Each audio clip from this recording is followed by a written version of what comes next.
नमस्कार, study classes में आपका स्वागत है। तो आज की वीडियो में हम गुप्त साम्राज्य के बारे में देखेंगे। गुप्त साम्राज्य से संबंधित जो शासक रहे हैं उनके बारे में भी हम यहाँ पर विस्तार से देखेंगे। तो गुप्त साम्राज्य की जो स्थापना यानी कि संस्थापक थे वो श्री गुप्त थे। तो यहाँ पर देखेंगे उनका क्रम। तो सबसे पहले जो शासक आए वो श्रीगुप्त थे, फिर उसके बाद घटोत्कच आए, फिर चंद्रगुप्त प्रथम आए, फिर इनके पुत्र समुद्रगुप्त रहे, फिर इसके बाद चंद्रगुप्त द्वितीय रहे, फिर कुमारगुप्त और फिर उसके बाद स्कंदगुप्त और फिर हम विष्णुगुप्त को देखते हैं। तो आइए हम यहाँ पर विस्तार करते हैं। यहाँ पर विस्तार से देखेंगे, इसमें परिचय में कुछ पॉइंट्स देखेंगे कि गुप्त शासक जो थे कुषाण के सामंत माने जाते थे और इन्हें वैश्य वर्ण से संबंधित माना जाता था। गुप्त साम्राज्य के संस्थापक यानी कि जो स्थापना की उन्होंने, उनका जो नाम है वह है श्रीगुप्त। इन्होंने ही गुप्त साम्राज्य की स्थापना की थी और इन्होंने महाराजा की उपाधि भी ली। ताम्रपत्र अभिलेख में श्रीगुप्त को आदिराज भी कहा जाता है। इन्हें आदिराज के नाम से भी जाना जाता है। तो अब हम प्रमुख शासक देखेंगे जो कि प्रमुख शासक रहे चंद्रगुप्त प्रथम से देखा जाता है। उसके बाद हम समुद्रगुप्त और फिर विस्तार से देखते जाएंगे। तो सबसे पहले श्रीगुप्त रहे और फिर उसके बाद घटोत्कच जो थे उनका कोई ज़्यादा मुख्य रोल नहीं रहा, इसलिए एग्जाम में क्वेश्चन इससे नहीं पूछे जाते हैं। तो यहाँ पर देखेंगे चंद्रगुप्त प्रथम, इनका शासन का कार्यकाल 319 से 334 ईस्वी रहा और यहाँ पर देखेंगे कि यह गुप्त वंश के वास्तविक संस्थापक और प्रथम स्वतंत्र शासक थे। जबकि श्रीगुप्त क्या थे, वो संस्थापक थे, केवल स्थापना की थी उन्होंने, जबकि वास्तविक और स्वतंत्र शासक चंद्रगुप्त प्रथम रहे।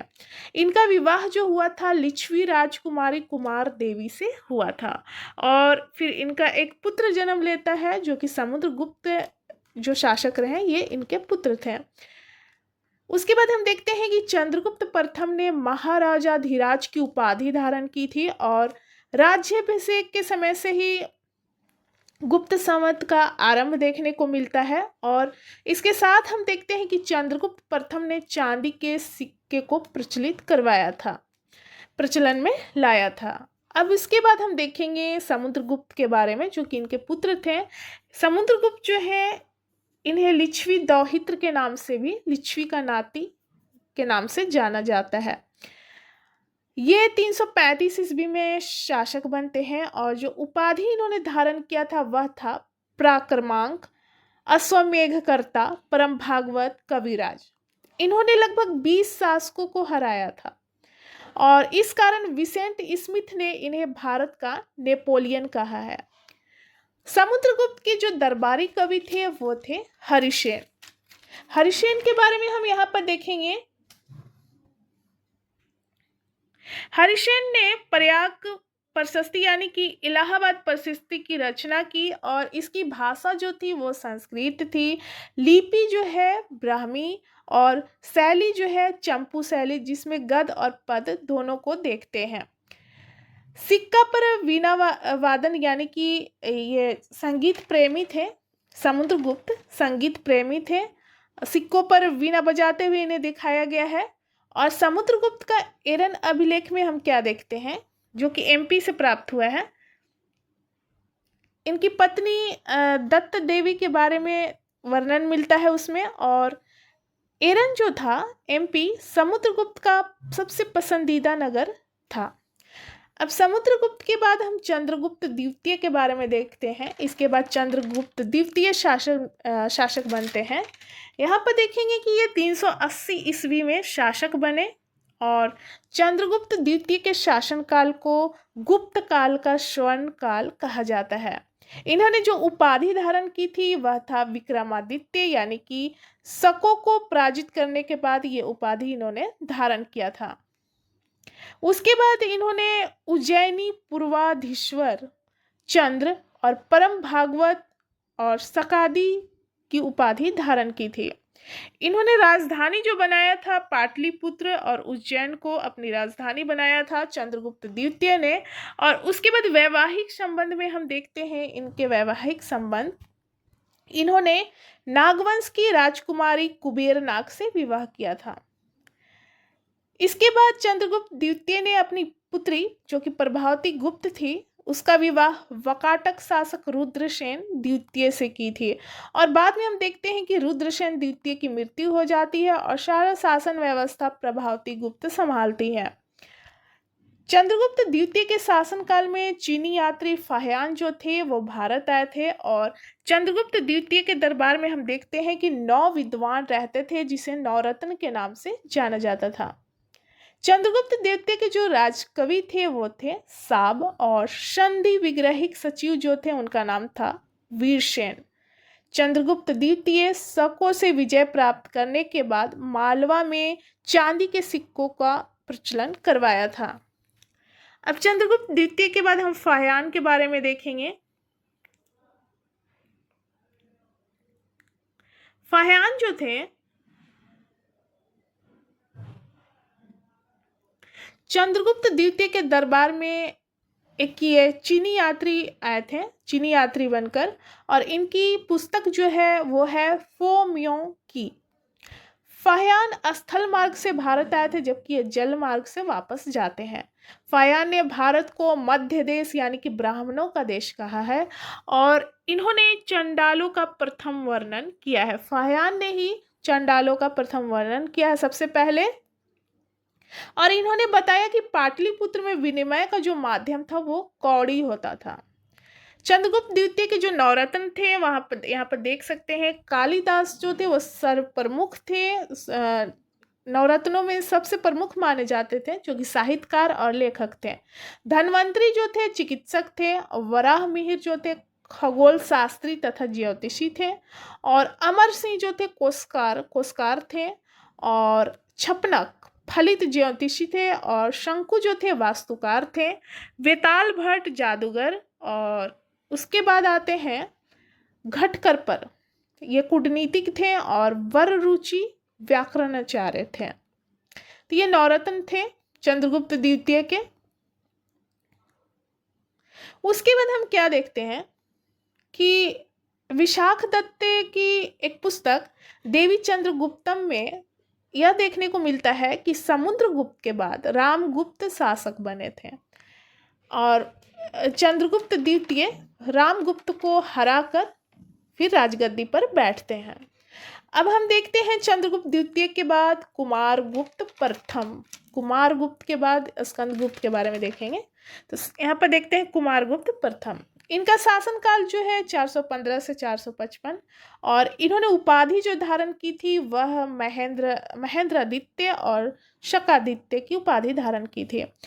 इनका प्रमुख जो योगदान रहा ये नालंदा विश्वविद्यालय की स्थापना की थी इन्होंने, कुमारगुप्त प्रथम। अब इसके बाद हम देखेंगे स्कंदगुप्त के बारे में। स्कंदगुप्त ने जो उपाधि धारण की थी वह था कर्मादित्य और शक्रोपम। इन्होंने सुदर्शन झील का पुनर्निर्माण करवाया था और पर्णदत्त को सौराष्ट्र का गवर्नर बनाया था। इन्होंने हुनों को भी पराजित किया था और इन्होंने कई धातुओं को मिलावट वाले सिक्के चलवाए थे। उसके बाद हम भानुगुप्त के बारे में देखेंगे। भानुगुप्त के एरन अभिलेख से ज्ञात होता है कि भानुगुप्त का सेनापति गोपराज हुनों के विरुद्ध लड़ता हुआ मारा गया था और इसकी पत्नी जो थी सती हो गई थी। एरन अभिलेख सती प्रथा का प्रथम अभिलेखीय साक्ष्य है, लिखा हुआ साक्ष्य है, जो कि प्रथम साक्ष्य है सती प्रथा का। और गुप्त काल का अंतिम शासक जो रहे वो थे विष्णुगुप्त। उसके बाद राजनैतिक व्यवस्था हम देखते हैं, गुप्त कालीन राजनैतिक व्यवस्था। तो सबसे पहले आता है देश, फिर भुक्ति, फिर विषय, फिर पेठ और ग्राम।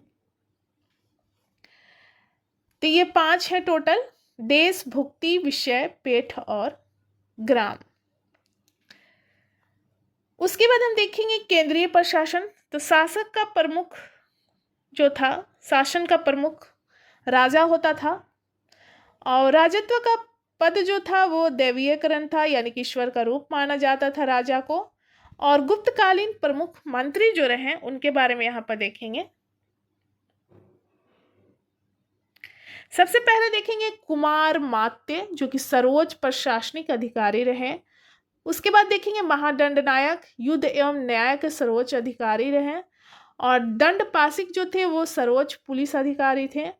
और महासंधि विग्रहिक, शांति एवं वैदेशिक नीति के सर्वोच्च अधिकारी थे, जिन्हें महासंधि विग्रहिक कहा जाता था। और महाबलाधिकृत, इन्हें सेना का सर्वोच्च अधिकारी को महाबलाधिकृत कहा जाता था। और अग्रहारिक, दान विभाग का सर्वोच्च अधिकारी अग्रहारिक कहलाता था। तो यहाँ पर देख सकते हैं कि सर्वोच्च प्रशासनिक अधिकारी जो था कुमारमात्य कहलाता था। और युद्ध एवं न्याय का सर्वोच्च अधिकारी जो था वो महादंडनायक कहलाता था। प्रांतीय प्रशासन में देखेंगे कि प्रांतों का जो नाम था, प्रांतों को भुक्ति या औनी के नाम से जाना जाता था। और जो प्रमुख थे प्रांतों के वो थे उपरिक। उसके बाद हम देखेंगे कि गुप्त काल में कायस्थ नामक नए वर्ग का उदय हुआ और इनका कार्य जो था लेखा जोखा करना। और कायस्थ शब्द का प्रथम उल्लेख हम देखते हैं कि याज्ञवल्क्य स्मृति में मिलता है। उसके बाद गुप्तकालीन समाज के बारे में देखेंगे। वर्ण व्यवस्था का प्रचलन देखने को मिलता है, जो कि जन्म पर आधारित था। जन्म से ही वर्ण व्यवस्था का प्रचलन प्रचलित था। फाह्यान ने चांडालों का उल्लेख किया सबसे पहले। और ब्राह्मणों को ग्राम दान देने की प्रथा का प्रचलन गुप्त काल में ही देखने को मिलता है। गांव को दान में दे देना, ब्राह्मणों को गांव दान में दे दिया जाता था। शूद्रों की स्थिति में सुधार देखने के लिए भी मिला। और नारद स्मृति से 15 प्रकार के दासों की सूची मिलती है। स्त्रियों की स्थिति में देखेंगे कि पुराण सुनने का अधिकार इनको मिल गया स्त्रियों को। जबकि हम क्या देखते हैं कि पर्दा प्रथा, सती प्रथा और नियोग प्रथा और बाल विवाह की स्थिति देखने को मिलती है गुप्तकालीन व्यवस्था, सामाजिक व्यवस्था में। दयनीय स्थिति इनकी, स्त्रियों की स्थिति जो थी दयनीय थी। और पुरुष जो है इनको निजी संपत्ति मानते थे। देवदासी प्रथा का भी प्रचलन था, जो कि कन्याएं थी मंदिरों में रहकर अपना जीवन गुजारती थी। अब इसके बाद हम देखेंगे अर्थव्यवस्था। गुप्तकालीन अर्थव्यवस्था भू राजस्व कुल उत्पादन का 1/4 भाग से 1/6 भाग हुआ करता था। गुप्त काल में बलात् श्रम राज्य के लिए आय का स्रोत माना जाता था, यानी कि जबरदस्ती काम करवाया जाता था।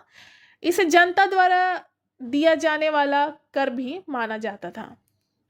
आर्थिक उपयोगिता के आधार पर निम्न प्रकार की भूमि थी, जिसमें हम देखते हैं क्षेत्र। कृषि करने योग्य भूमि क्षेत्र कहलाती थी। वास्तु, रहने योग्य भूमि को वास्तु कहा जाता था। चारागाह, पशुओं के चारा योग्य भूमि चारागाह भूमि कहलाता था। सील, ऐसी भूमि जो जोतने योग्य नहीं होती थी, उसमें जुताई नहीं की जा सकती थी, तो वो सील कहलाता था। और जो भूमि जंगल में होती थी उसे अग्रहत कहा जाता था। इसके साथ ही हम देखते हैं कि सिंचाई के लिए रहट और घंटी यंत्र का प्रयोग होता था।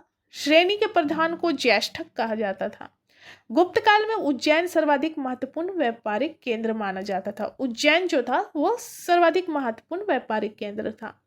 गुप्त राजाओं ने सर्वाधिक स्वर्ण मुद्रा जारी की थी, सोने की मुद्राएं, सिक्के। और इनकी स्वर्ण मुद्राओं को अभिलेखों में दिनार कहा गया है। अभिलेख में ये स्वर्ण मुद्राएं दिनार कहा जाता है। अब धर्म देखेंगे, गुप्तकालीन धर्म। तो राजकीय धर्म जो था वैष्णव धर्म था। राजकीय चिन्ह जो था गरुड़ था। और भगवान विष्णु का सबसे लोकप्रिय अवतार जो था वह था वराह अवतार। इसी काल में त्रिमूर्ति पूजा का प्रचलन हुआ। ब्रह्मा, विष्णु और महेश जी, यहाँ पर त्रिमूर्ति पूजा का प्रचलन देखने को मिलता है। गुप्तकालीन साहित्य में हम देखते हैं, जो कि स्वर्ण युग के नाम से जाना जाता है। शूद्रक का लिखा नाटक मिर्च कटिकम या माटी की खिलौना गाड़ी, जिसमें हम क्या देखते हैं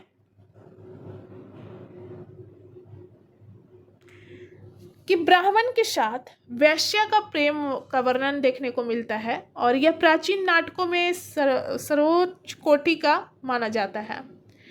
दूसरा हम देखते हैं कि कालिदास का अभिज्ञान शाकुंतलम में जो है विश्व की 100 उत्कृष्ट जो साहित्य है उसमें से एक माना जाता है, और इसमें राजा दुष्यंत और शकुंतला के प्रेम की कथा का वर्णन देखने को मिलता है। अभिज्ञान शाकुंतलम जो है प्रथम भारतीय रचना है जिसका अनुवाद यूरोपीय भाषाओं में हुआ। भारत में गुप्त काल में लिखे नाटकों के विषय में उल्लेखनीय है कि सभी नाटक सुखांत है, जबकि दुखांत नाटक एक भी नहीं है। यानी कि इसका जो रिजल्ट निकलता है वो सुख, यानी कि जो खुशी जीवन है वहीं पर जाकर अंत होता है, तो इसलिए यह सुखांत नाटक कहा जाता है।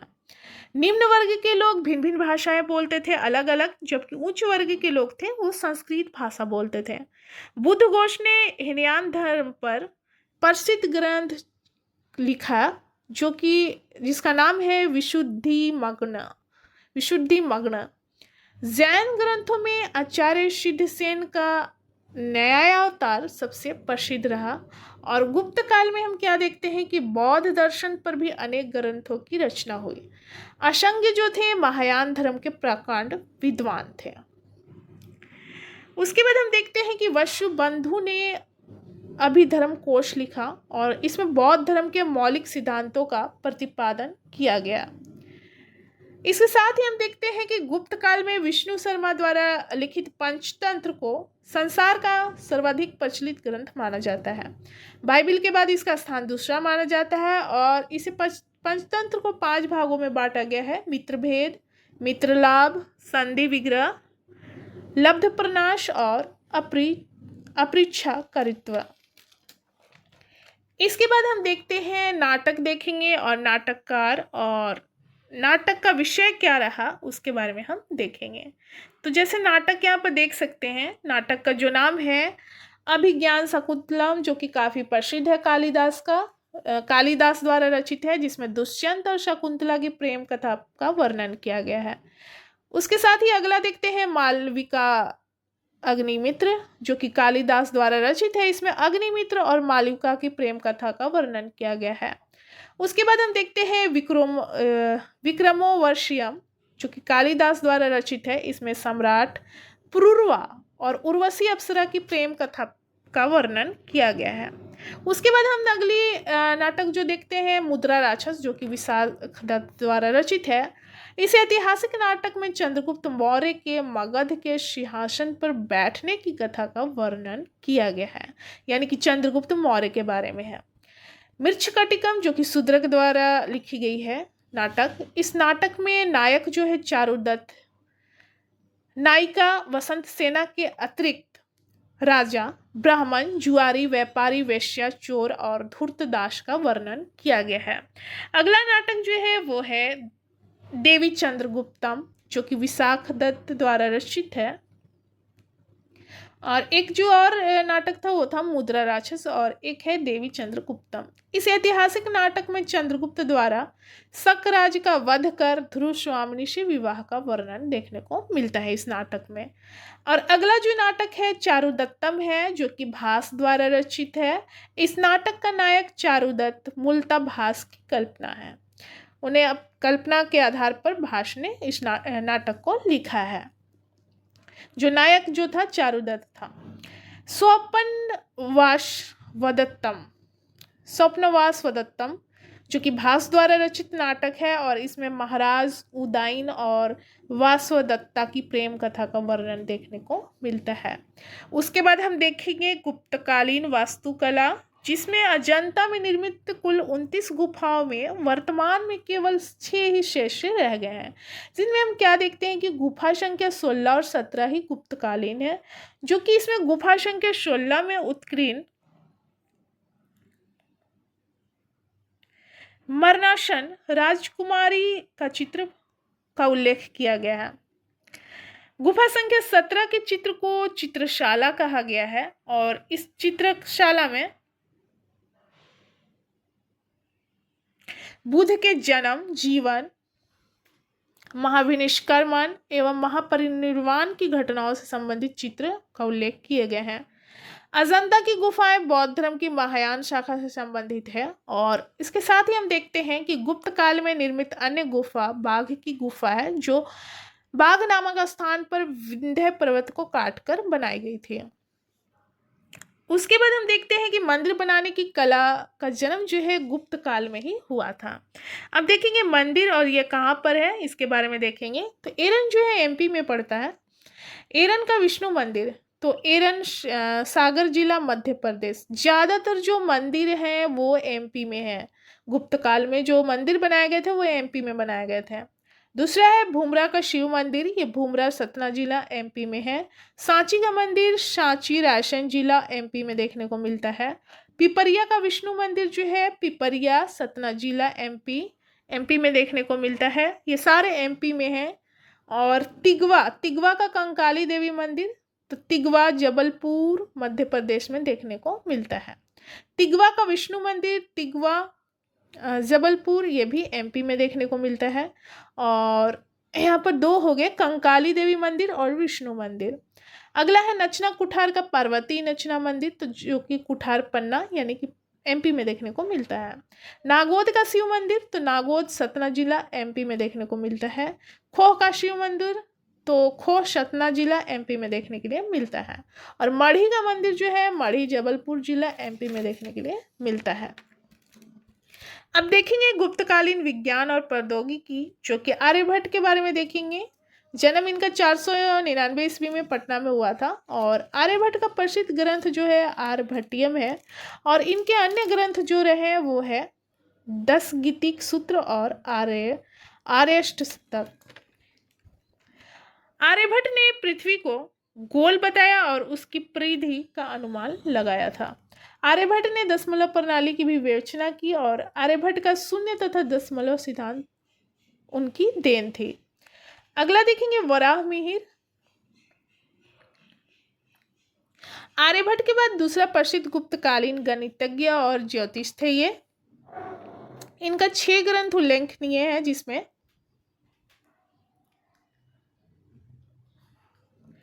पंच सिद्धांतिका, विवाह पटल, योगमाया, बृहत संहिता, वृहत जातक और लघु जातक। उसके बाद हम ब्रह्मगुप्त के बारे में देखेंगे। तो ब्रह्मगुप्त भी गुप्तकालीन गणितज्ञ थे और इन्होंने ब्रह्म स्फुट सिद्धांत नामक ग्रंथ की रचना की। ब्रह्मगुप्त ने बाद में खंडखाद और ध्यान ग्रह की रचना की। और चिकित्सा के क्षेत्र में हम देखेंगे कि धन्वंतरी जो थे आयुर्वेद का प्रसिद्ध विद्वान थे और इसे चंद्रगुप्त विक्रमादित्य की राजसभा का सदस्य भी माना जाता है। और गुप्त काल का प्रसिद्ध रसायन शास्त्री और धातु विज्ञानवेत्ता नागार्जुन रहे।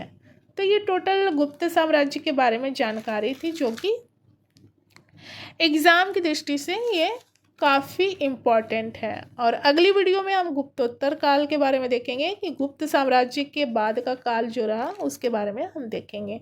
तो यहाँ पर हमारा वीडियो समाप्त होता है। मिलते हैं अगले वीडियो में। धन्यवाद।